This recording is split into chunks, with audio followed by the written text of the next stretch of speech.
Hello everyone and welcome to the next in our series of daily origami for YouTube. Today we're going to continue with our theme of looking at some traditional origami, and today we're going to make a heron. These birds are really common in Japan. You see them a lot of times in the rice fields right around now. They're all hanging out doing their things, so it's a pretty common sight. And this is kind of a fun origami to do because the shape of the bird is really cool. Unfortunately, it doesn't really stand up. It looks like it should because it does have a foot, and I suppose if you kind of stood it up with some tape or glue, you could probably get it to stand, but it doesn't stand on its own. So, but regardless of that, you don't really need glue or scissors for this project. So I'm going to be using square paper, as you can see here, so that's going to be just regular origami paper, which is 15 by 15 centimeters. I'll let you guys know how big everything is when we're done if you're doing this kind of little bird for a project and you need to get them the right size. What we're going to do is just start off here by going to the square base and then from there going to a bird base. So if I start with my color side facing down, I'm going to fold my paper in half, both vertically and horizontally.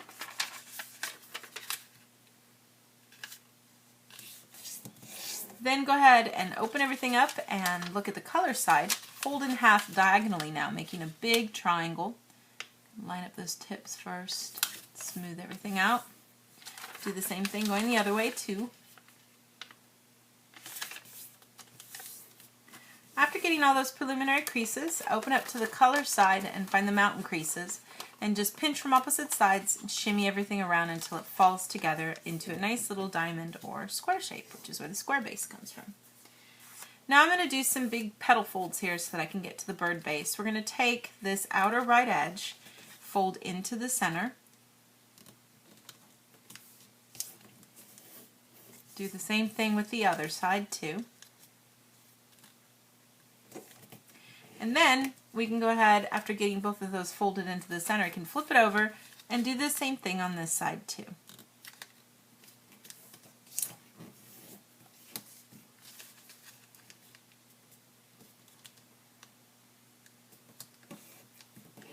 After you've gotten all four sides folded over, you can just take the top section and fold it flush against these edges.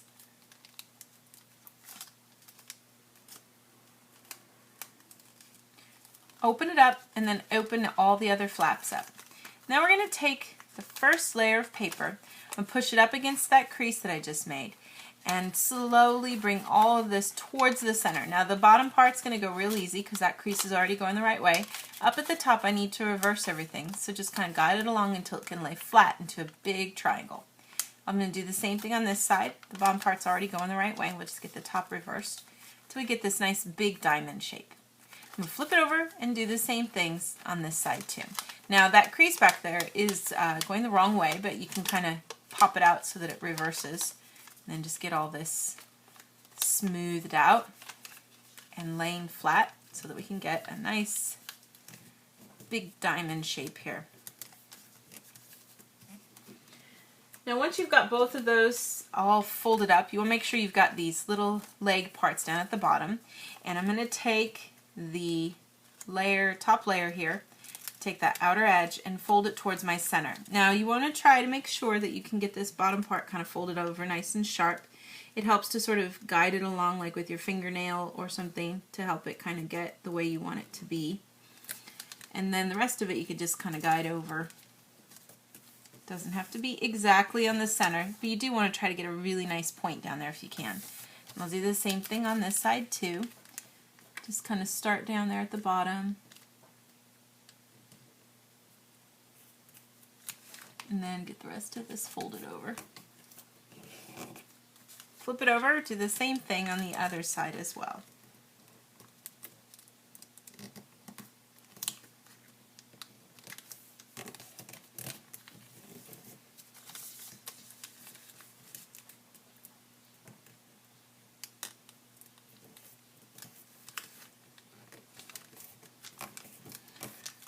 So we've got all four of those sides folded over now, and I'm going to take the left side here. We're going to reverse this part up to make the head.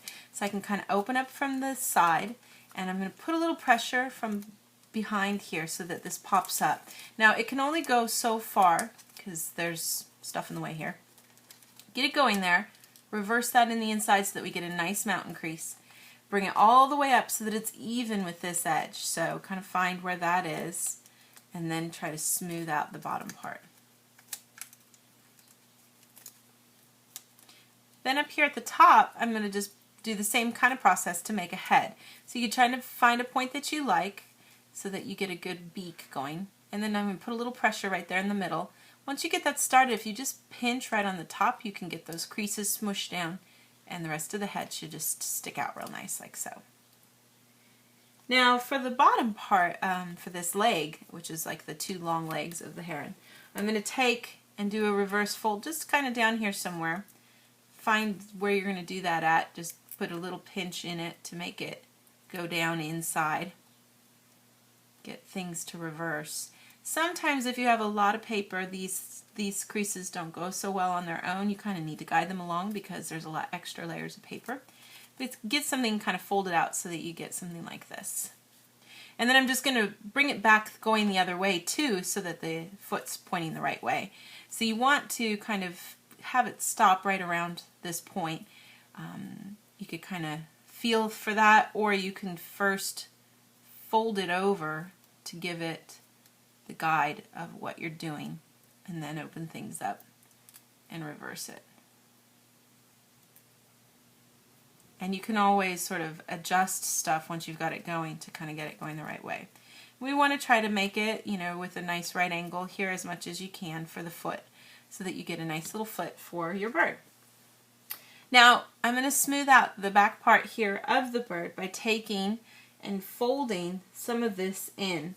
And I'm just going to take and try to bring this top part right into the center. And then the rest of this fold is not going to go all the way. It's just going to kind of taper off down towards the bottom, and that's cool. We don't want it to go all the way over. And you can kind of play around with this to determine, you know, how big some of the parts of the wings are and stuff. But I just got that kind of folded over a little there. I'll do the same thing on this side too, and you can just kind of mimic the crease that you made before.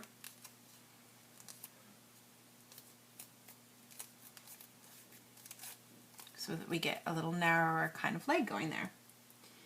Then we could take the wings and fold them out. And you could choose, you know, how much you want to do this at. Generally you can bring one of the creases right down to not the first pocket here, but the second one. So I'm going to start from there and then fold out. You can have them fold out kind of far so that you can see a little bit of this back part, or you could try to keep it kind of lined up with this point here so that you get something like this. That's just a point of preference of which one you like better, but we'll get those wings and just do the same thing from the back too, just lining those two up. And that should give you the little wings for your heron. And like I said, there is a nice strong base down here, but I just don't think it's not big enough to hold it, I don't think, is it? No.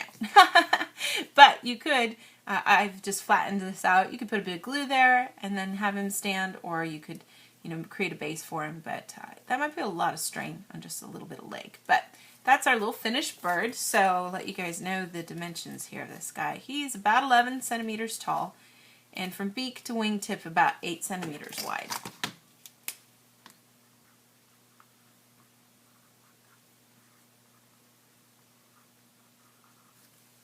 But that should kind of give you the little finished heron, which is our finished project for today.